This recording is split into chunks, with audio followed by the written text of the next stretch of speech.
Hey friends, Dana here, known as Dana Spirit Butterfly to some, known just as Dana to others. It's been a while since I've done a video, and as I say that, I actually feel myself swallowing my words a bit.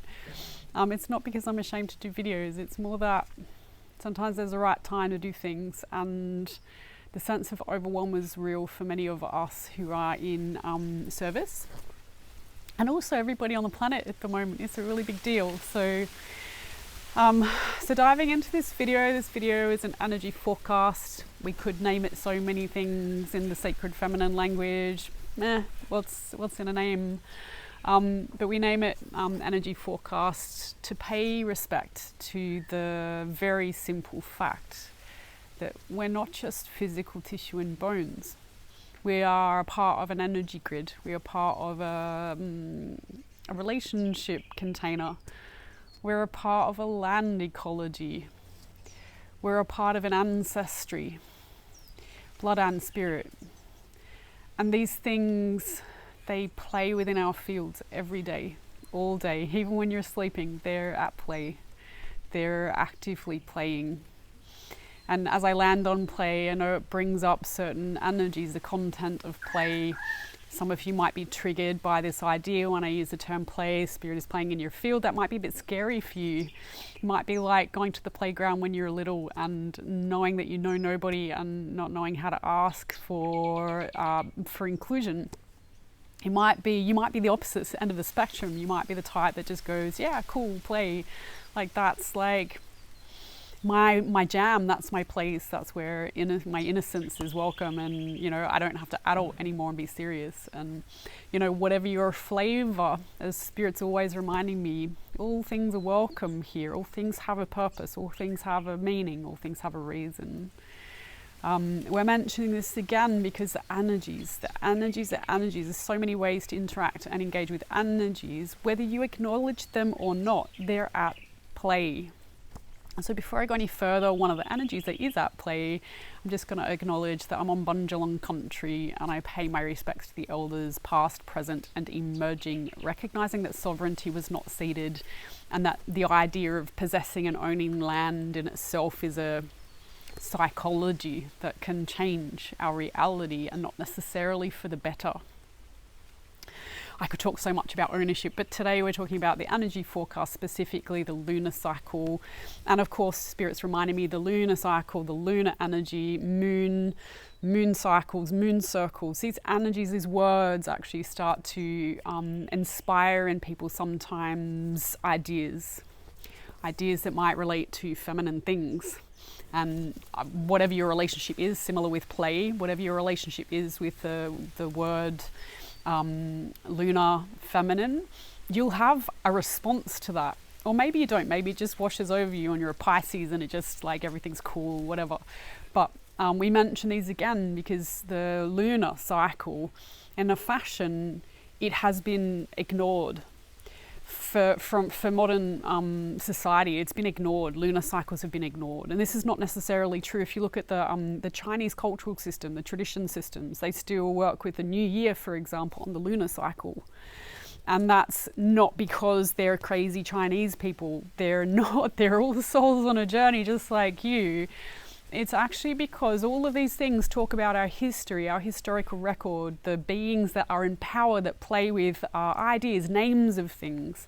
The fact that we work on a Gregorian calendar that is a fixed 365 days a year, 364 days a year, leap years, blah, whatever that is.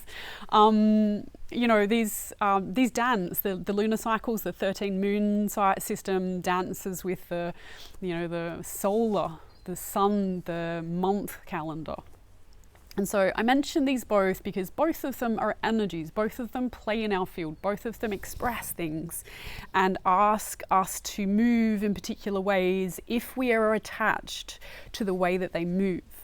And so primarily the reason why mostly women, but not all women, the feminine rising, as we might call her, starts to voice through lunar cycles and pulling attention towards this idea that there's like this monthly calendar that cycles, is because this is an act of reclaiming ourselves from colonialism, from patriarchy, from the overbalance of fixed and rigid structures that have particular agendas over others. This is an invitation to come back to something that's more central, home and hearth, you orientated, you in your powerful voice, but not overwhelmed, not overpowering like the system that comes in to try and dominate you.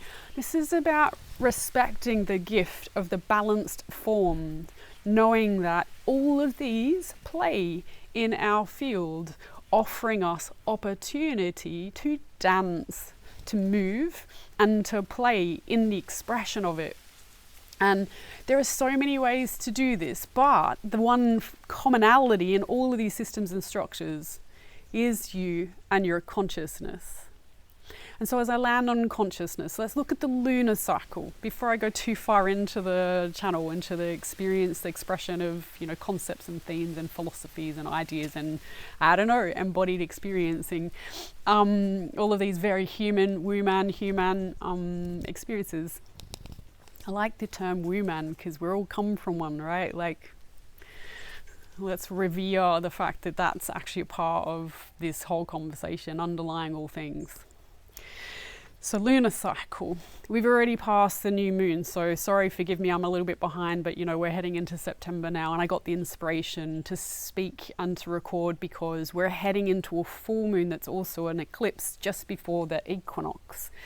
And so these energies are a little bit special. They hold meaning, and also they have an impact on the available light and awareness of shadow that we're embodying and impacted by. And so as I talk about these things, I'm sorry if this is new to you, this jargon is new to you. For most of you, it probably isn't if you're watching one of my videos, still 7 minutes into the video.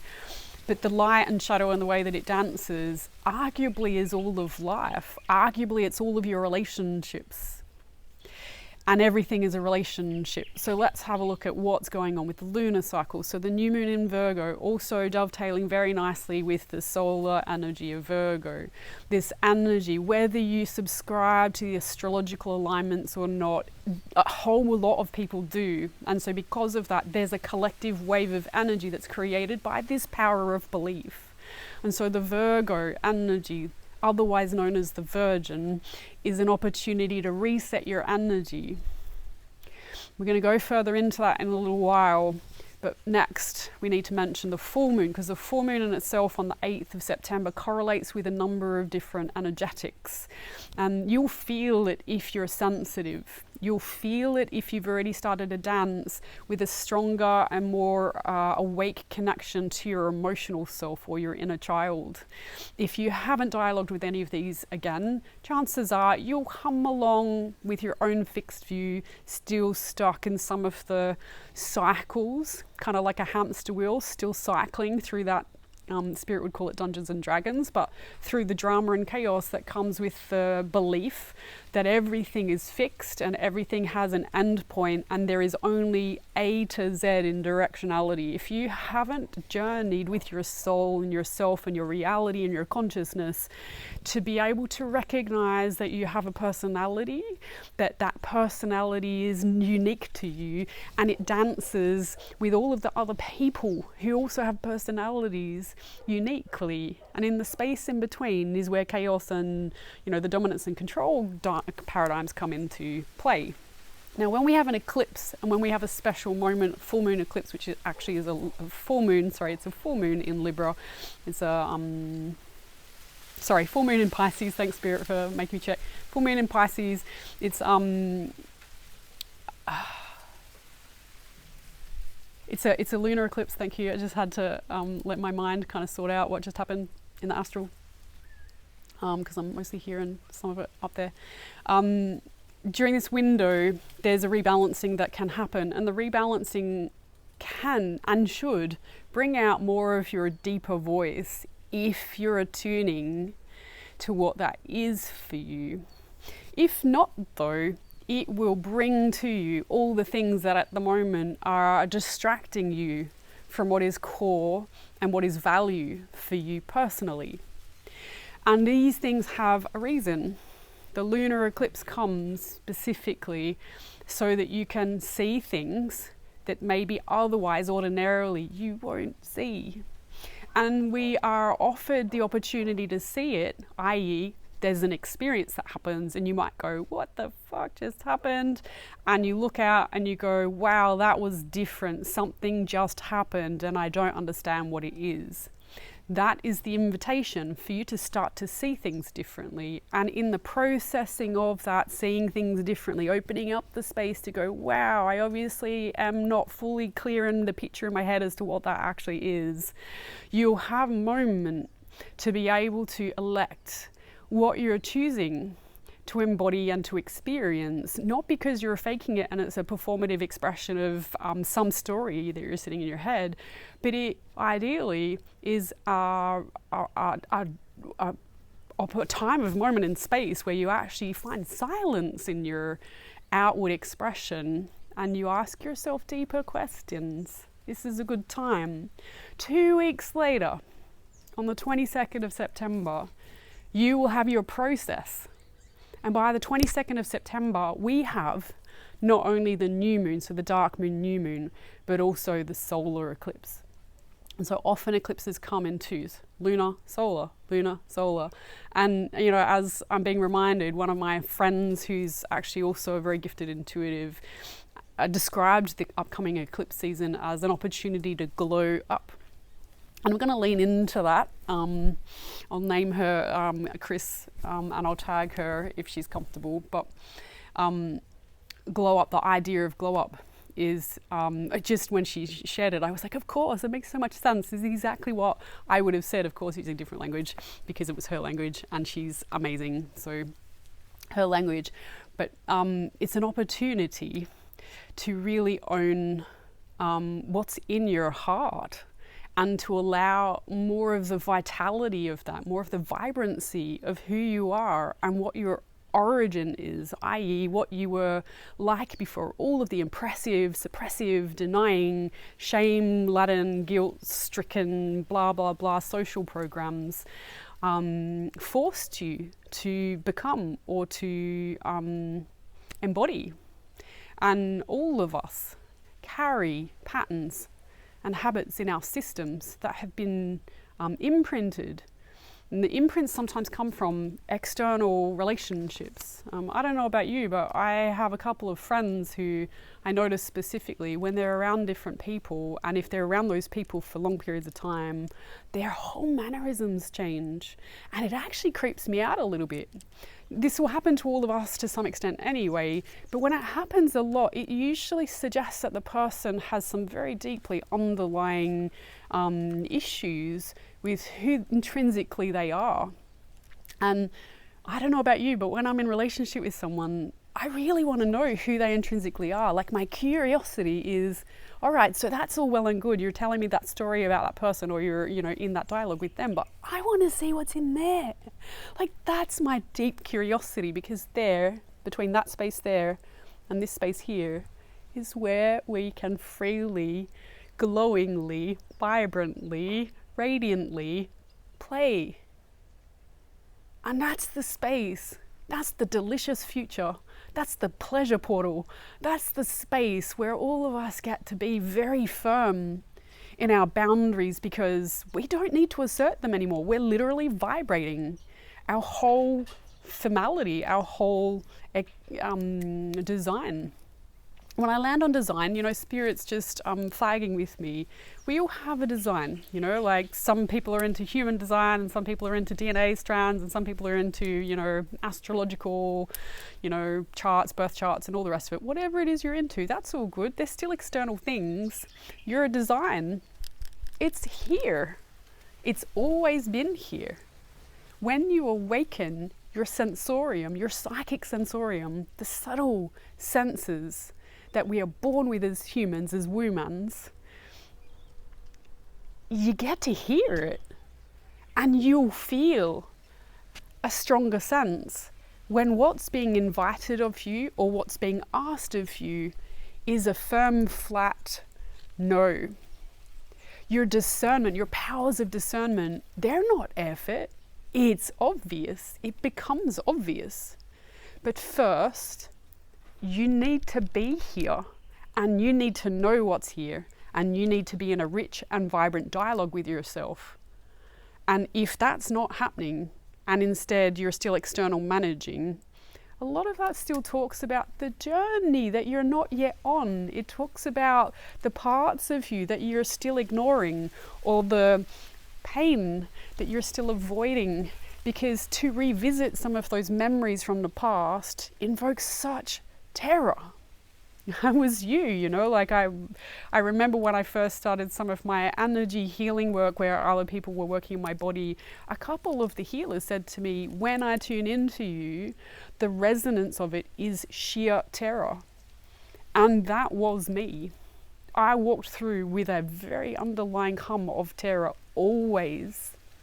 And it went on for decades, completely undiscovered, because sometimes the more terrified we are, the more we use our intelligence to protect and to contain that so that nobody notices.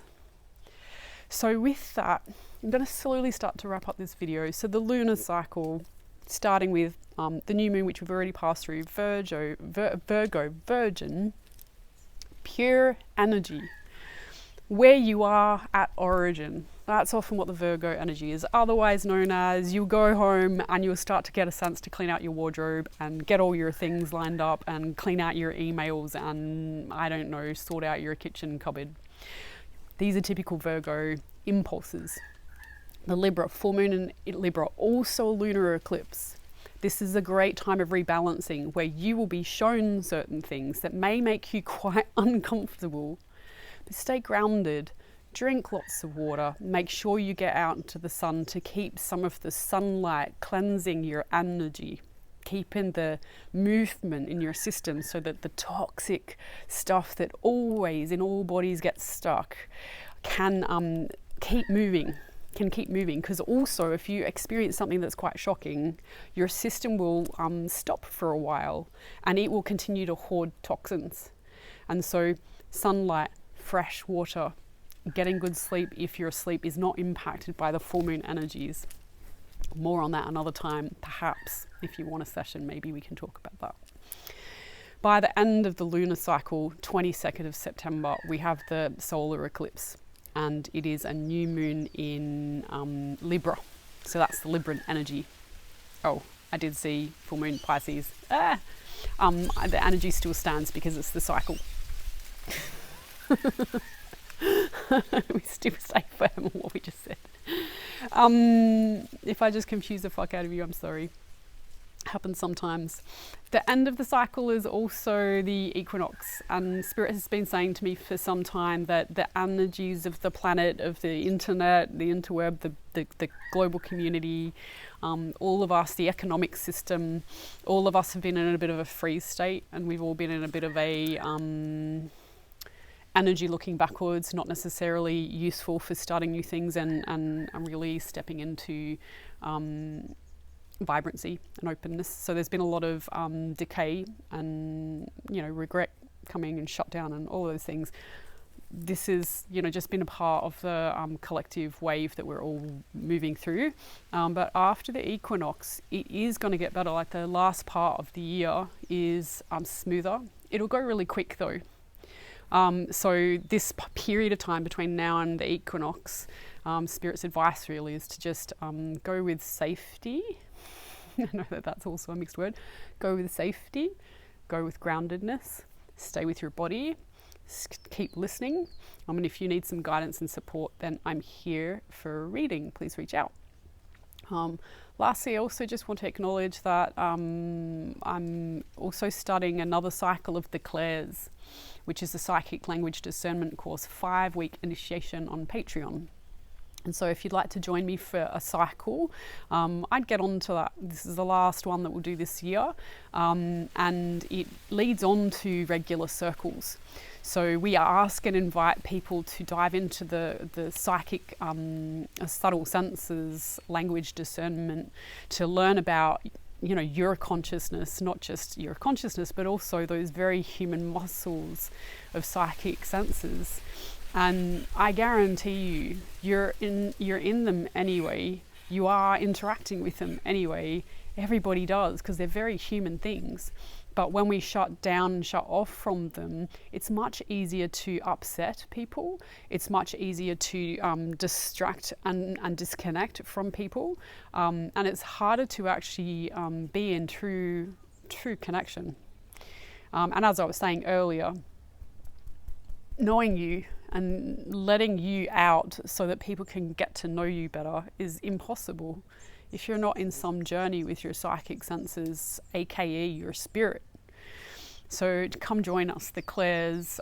Please message me if you've got questions about that, but I'll leave some links in the YouTube video. So and other places, I'm sure, wherever it is you find this video, you will probably find a link, and if you don't, then contact me, please. So if you'd like to see my website, www.Dana Spirit Butterfly, that's DANA Spirit Butterfly, and you can find my Patreon page by going to patreon.com/Dana Spirit Butterfly, or just, you know, search for Dana Spirit Butterfly. I would love to see you. I'd love to read for you. I'd love to use my technology in support of you. So let us do that. Otherwise, much love from the Northern Rivers. I'm sure we will see you again at some point in the future.